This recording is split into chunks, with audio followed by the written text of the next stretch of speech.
review of the Assembler Gear Star-Lord Blaster. And just a quick note, this is a re-release, not the original, and I don't have any attachments with it. But anyways, getting on to the overview, at the front there is a singular barrel, which you can see there. And you just explode it like that, very simple. This thing around it is a barrel lug for the Assembler Gear series. It is not compatible with your standard N-Strike barrels at all, and that's the barrel. Up front, there's an attack. Up top, there's a attack rail. There's one on this side and another on the other side, so lots of tactics for that. Those little attachments that they have in the series, and even a reverse rail on here. So if you want your Ultra 4 to be ridiculously tall for some reason, you can now make it obscenely tall. And this big orange thing is a very small pump action system, and that is how you prime it. And it is worth noting, you cannot dry fire this blaster. To fire this blaster, you have to load it first and then prime it. It will not allow you to prime it unless you have a dart in there. Not quite sure why they made that decision, but that's just the characteristic. This thing back here is the trigger. You pull that to fire, and it is worth noting there is no slam fire. However, it's a single shot blaster. Another one of these barrel lugs down here. There's two female barrel lugs back here. And then finally we have the grip, which I'll complain about in my opinion segment. But before I complain about the grip, you should probably see us fire first. Shooting a combination of blue and yellow darts for different contrasts.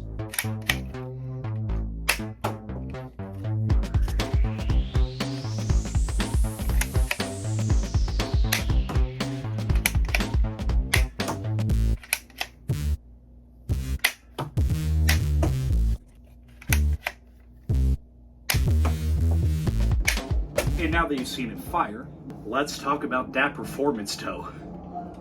It shoots terribly.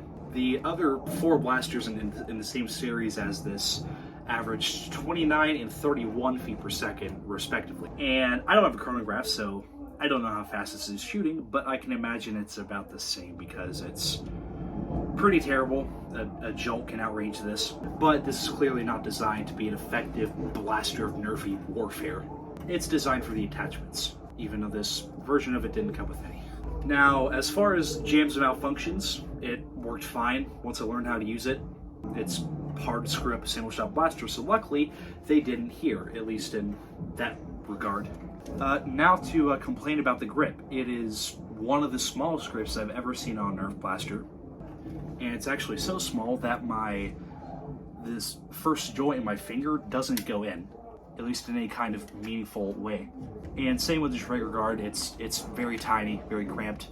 Now, as for my personal opinion, there's sort of two ways to go about it, because as far as like an effective blaster to, slay enemies, zombies, whatever with, absolutely not. Even in an awful round, this would be a bad choice. It really is the bottom of the barrel. It's this massive, slow to use single shot blaster. You're gonna get outgunned by literally anything. I think even most vintage blasters shoot further than this thing does. However, as far as the actual point of it goes in its series, it's cool. However, even with the old style version of this that did come with attachments, it only came with like 2 attachments, and it was the same price as all the others that came with 4 or 5 attachments each. So even then, I don't think it would have been a great buy, and especially not in this version, because this new was $25. And for such a terrible blaster, there's so many better options for $25. But before I get into a big long rant about that, because that's an hour-long video, I guess I'm just going to end it here. Don't buy this. That's basically my opinion.